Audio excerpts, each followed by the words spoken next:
talk about why you first jumped in front of the camera in terms of now doing social kind of commentary and, social Um, personality?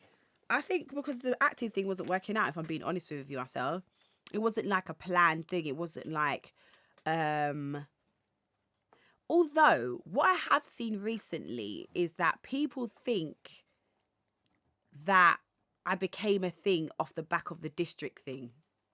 So I've seen that a lot in the comments recently, like, oh, look what district done for you and all these type of things, because I think that was when a lot more people became aware of me. But after that district thing happened, I didn't really, the Zeze Millz stuff didn't really, I did Headscarf Diaries, but it wasn't a, I wouldn't say it was a direct thing, if that makes sense. Can you explain what the district thing is? Oh, so we didn't, me and two of my friends, or three of my, well, one of my friends, two girls that I know. That sounds really bad, but it's is what it is. It's, I don't call everyone friends, unfortunately. So yeah, one of my friends now, and two other girls. We didn't get into a club, and but it was there in black and white that one of the reasons, or two of the reasons, was one was too dark and one was too fat. So it did like the rounds on socials. It was like a big thing. It went viral, and then I gained like a few, I gained following from that, but nothing. It wasn't to get excited about. It wasn't like, oh, I went to like 20,000. I don't even think I got to like 3,000. It wasn't. It was nothing basically. But because it was such a big thing, and I think that's how some people became aware of me. People say, oh, because of the district thing, that's how. But no, I think what happened is that happened. And you know what happened with that? I think it did spark something in me where I've always been opinionated, but then I was able to give my opinions and people were able to hear it in a large, people were able to take it in, like, in a large capacity. Everyone was able to take it in, instead of it just being me and my friends talking. So I think maybe it sparked that thing of like, oh, I'm actually quite good at talking, and how I feel. A lot of people feel like that, but they're a little bit scared to say it. So with the whole colorism thing, I was talking about that, and a lot of darker skinned women felt how I felt, but they were either afraid to say it, or they didn't know how to say it, or they didn't want to come across in a certain way. And when I realized that, that's when I was like, oh, okay, cool. And that's when I kind of started doing the Headscarf Diaries, because two things. I realized I wasn't going to be Halle Berry, and I thought, shit, I need to figure something out. And then on the other hand, it was one of my friends, she was just like, what you do with your life? And I was like, oh, I just don't want to do, like, I've just never been the type of, I want to do creative stuff. And she was like, okay, but what are you going to do until that happens? You're not happy. Like, if you was happy working in your place where you are now, then fair enough, but you're not happy. So what do you want to do? And then I was just like, okay, fair enough. And then I started thinking, I was like, you know what? I'm just going to start talking. And then kind of the rest was history. You said that you felt as if there's like been a disservice to black women. Did you say? Yeah.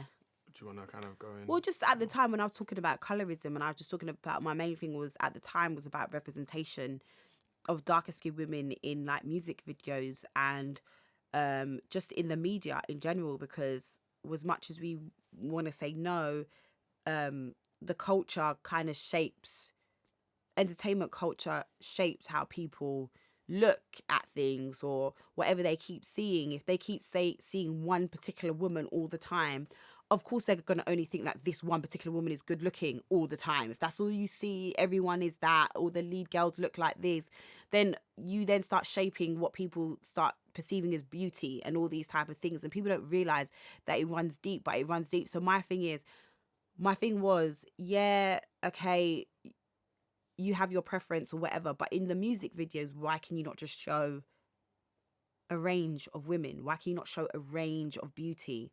Why is it one type of girl that I'm constantly seeing? Especially like if you want to get into the entertainment industry, if you want to be a dancer or any of these things, yeah, video shoots and music videos are usually where you get your like first credit, because they're easy and they're quick and whatever, and that's how you get your foot in the door. So if I want to be an actress, now I'm not saying your goal should to be a video girl. That was never what I ever was saying. It was, that's how a lot of people get their foot in the door. That's how you get experience. So because you guys are constantly casting one type of girl, so now these other women like myself, we can't even gain the experience because we're not getting cast for anything. So that was my thing. And people be like, oh, you know, but what do video girls do? And I always used to use this example. Like, I don't know if anyone even remembers that in Welcome to Miami, Eva Mendes is the girl in the car. And it's like that again. And now then she was in Hitch. Like, that's how you build your portfolio. That's how you build your CV, all these type of things. We want to know you've got experience on set, all these things that people don't even know. And they think, oh, you're just setting up. But I'm speaking again from experience because I was in the world of acting. I was in that and I understand. So I understand when we don't get even a look in because, oh, we don't look the part. So that was always my thing. And I think we all kind of saw a shift in the like representation of girls in the music videos, and that was a good thing to see. What was the reaction when you were kind of shouting about how there's no representation within the music scene, specifically like artists? Oh, no one likes me. They all was just like, oh yeah, he's chatting shit. Why look at her again? Why? No one liked it. But even though that was the case, whenever I saw videos of like darker skinned girls, I always used to put it up on my page and be like, sick, this is what we love to see. Brilliant. Because even if you don't like me, that's one thing about me. If you do something good, I'm not going to take that away from you. I think people think I'm just here. Well, in the beginning, I was here just to get onto everyone. Like, you're shit, you're this, and that. And it was kind of like, no, I'm just going to point out what I think you're doing wrong. And then when that changes or you do something good, I'm going to say, well done. Like, that was sick, because I'm not a hater. I'm not just hating on you. It's just, I don't agree with that. Almost being a ambassador, it seemed like you were being for women. I mean, when it comes to the colorism. Right, yeah. Yeah. Yeah. Is there a lot of pressure? No, I mean, not necessarily, no, because I think pressure comes when I think I made sure I created like a balance from the beginning. Like, I don't think I ever wanted to be, and it was weird though, because when I did do the district thing, and then when I I think one of my first Headscarf Diaries that I'd done was about having sex. And I was just like, I'm horny, and why can't I have sex when I want to have sex? Why? And it was very much like how people know me now, and that is how I am. But I remember my friend at the time, he was like, but one of my friends, he said to me, you can't talk about that stuff because everyone knows you from district now, and you've been talking about really serious stuff, and you can't talk about these things. And that's when I thought, I'm not an activist, innit? Like, I will talk about things, but I'm not an activist. I will say how I feel and give my opinion, but I want to talk about crud. I want to talk about what I like to do, what I don't like to do. I've always been very open with those things, and I don't now want to have to not talk about those things. So I think that was kind of like my thing. I can talk about serious things, but I will also talk about why everyone should give head. Do you know what I mean? Yeah. So, and it's okay to do both. And how do you differentiate that? Because you're gonna get followers who love to hear, your more activist type stuff, but then you're gonna get your followers that do just want to hear the cruddy stuff. So how do you differentiate? I think I just did it. I think I just stayed true to myself. I know that sounds really corny, but it is kind of just whatever I wanted to talk about, I spoke about.